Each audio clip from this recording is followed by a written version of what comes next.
റഹ്മാൻ കാനഡയിൽ വെച്ചിട്ട് കാനഡയിൽ വെച്ചൊരു സംഭവം ഉണ്ടായി. റഹ്മാന് ഞങ്ങളെല്ലാം കയറി, റഹ്മാനെ മാത്രം ഇതുപോലെ പിടിച്ച് വീണ്ടും റൂമിൽ കൊണ്ടുപോയി. അവര് പിടിച്ച് റൂമിൽ കൊണ്ടുപോയി. അപ്പൊ നമ്മൾ വിചാരിച്ചു അങ്ങനെ ഇതിപ്പോ എല്ലാരും വിട്ടല്ലോ, അപ്പൊ പുള്ളിയെ മാത്രം എന്തുകൊണ്ടാണ് ഇനി കൊണ്ടുപോയത്? കാരണം അങ്ങനെ വലിയ പ്രശ്നങ്ങളൊന്നും ഇല്ല, കറക്റ്റായിട്ട് പൊക്കോണ്ടിരിക്കുകയാണ്. അത് കഴിഞ്ഞ് ഞങ്ങൾ 4 മണിക്കൂർ വെളിയിൽ നിന്നു. 4 മണിക്കൂർ വെളിയിൽ നിന്നപ്പോഴാണ് ഒരു സംഭവം അറിയുന്നത്. റഹ്മാൻ തന്നെ പറയട്ടെ എന്താണെന്ന്. താമസിച്ച ഹോട്ടലിൽ ആപ്പിൾ ഇങ്ങനെ വെച്ചിട്ടുണ്ട്. നമ്മൾ അങ്ങോട്ട് പോയത് ബസ്സിലാണ് പോയത്. പച്ച ആപ്പിള് ചേർക്കുന്നത്. ഈ ആപ്പിള് ഞാനൊരു 3 എടുത്ത് ബാഗിലിട്ടിരുന്നു. അപ്പൊ അങ്ങോട്ട് ബസ്സിലാണ് പോയത്. അപ്പോൾ അത് ആ സമയത്തൊന്നും കഴിക്കാൻ പറ്റിയില്ല, അത് അങ്ങനെ ഇരുന്നു. അപ്പോൾ അവിടുത്തെ കാനഡയിൽ ചെന്ന് പ്രോഗ്രാം കഴിഞ്ഞു, എല്ലാം കഴിഞ്ഞ് തിരിച്ചു വന്നത് ഫ്ലൈറ്റിലാണ്. പിറ്റേ ദിവസം ഷോ ഉണ്ട്.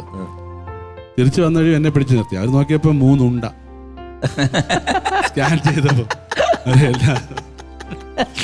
ഈ 3 ഉണ്ട കാരണം അവർ പിന്നെ പിടിച്ച് സ്കാൻ ചെയ്ത് അവസാനം മാറി എല്ലാം മാറ്റി നിർത്തി. ഇവരെല്ലാം പോയി.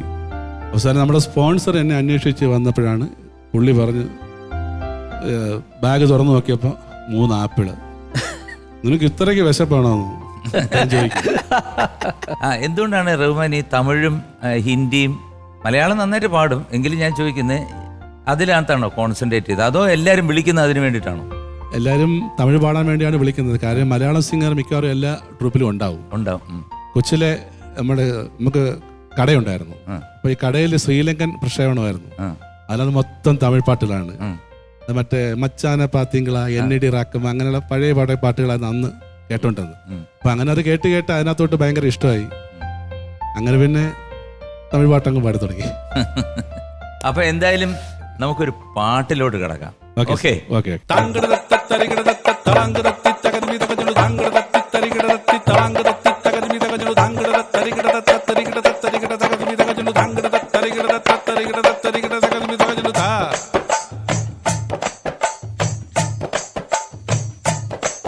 அட வீட்டுக்கு வாசப்படி வேணும், தெருக்கூத்துக்கும் பாட்டுக்கும் தாளங்கதி வேணும், தலவாசலில்லா வீடும் ஒரு தாளமில்லா கூத்தும், தத்தி தருக்கிட்ட ததுங்கினத்தோம். அட வீட்டுக்கு வாசப்படி வேணும், தெருக்கூத்துக்கும் பாட்டுக்கும் தாளங்கதி வேணும்.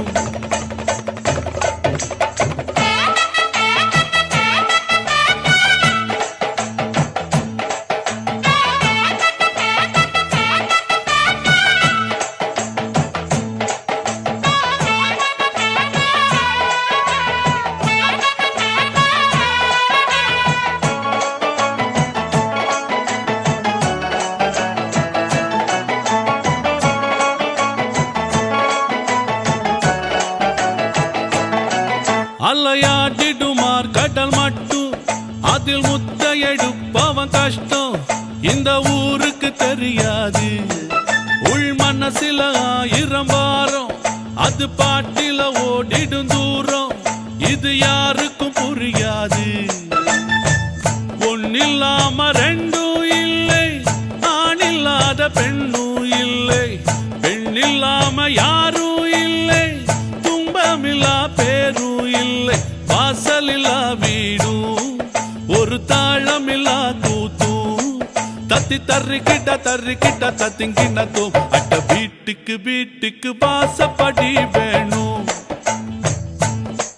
தெருக்கூத்துக்கும் பாட்டுக்கும் தாளங்கதி வேணும். அட்ட வீட்டுக்கு வாசப்படி வேணும், தெருக்கூத்துக்கும் பாட்டுக்கும் தாளங்கதி வேணும்.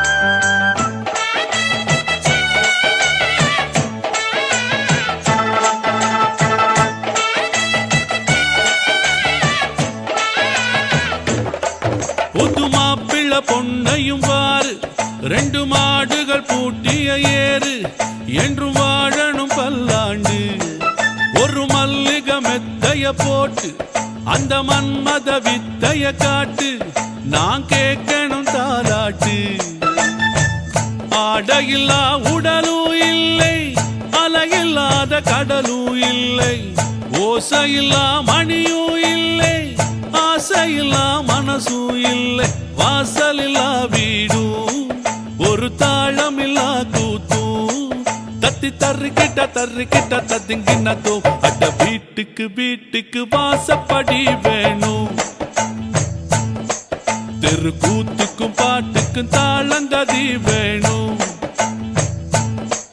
தலவாசலில்லா வீடும் ஒரு தாளமில்லா கூத்தும் தத்தி தர்றிக்கிட்ட தத்திங்கினதோ அட வீட்டுக்கு வாசப்படி வேணும் தெரு கூத்துக்கும் பாட்டுக்கும் தாளங்கதி வேணும்.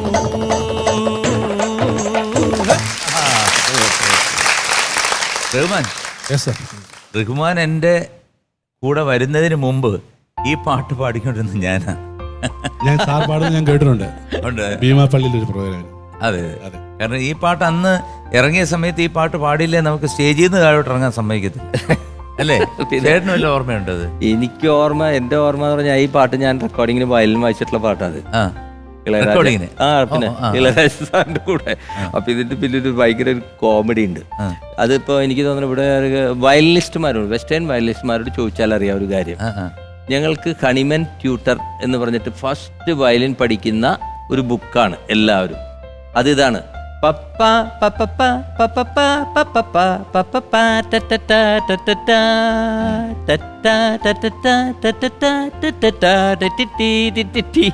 ഇതെല്ലാവർക്കും ബൈ ഹാർട്ടാ, ചെറുപ്പം തൊട്ട് വായിച്ച് വയലിൻ പഠിച്ചവർക്ക് എല്ലാവർക്കും അറിയാവുന്ന ഒരു ബിറ്റാണ്.